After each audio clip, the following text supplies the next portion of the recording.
শনিবার সকাল মানেই বাজারের থলে হাতে বাজার করতে বেরিয়ে পড়া। পেখমের বাবাকে বললাম তুমি বাজারটা করো, আর আমি একটুখানি দেখতে গেলাম এই সুন্দর গোলুমলু কুকুরটাকে। তো সুন্দর রোদ ঝলমলে একটা ওয়েদারে আমরা বাসে করে নয় পার্কের মধ্যেই হাঁটতে হাঁটতে বাড়ি ফিরছি। পার্ক জুড়ে দেখছি কিছু বেগুনি রঙের আর সাদা রঙের ফুল ফুটে আছে। তো বেগুনি রঙের ফুলগুলোর নাম হচ্ছে ক্রকাস। এই হলুদ রঙের যে ফুলের রেণুটা পেখমের বাবা দেখাচ্ছে, সেখান থেকে হচ্ছে কেশর আমরা তৈরি করতে পারি, তবে সেই প্রজাতির ফুলটা হচ্ছে ক্রকাস স্যাটাইভা।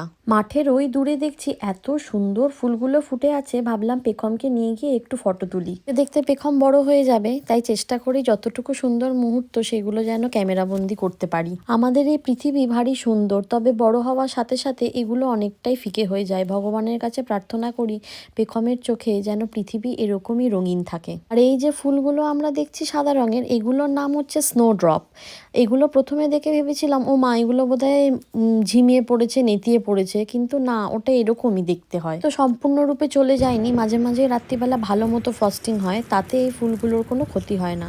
মনে হচ্ছিল আজ সারাটা দিন এই পার্কেই বসে থাকি, কিন্তু তার তো উপায় নেই, বাড়ি ফিরতে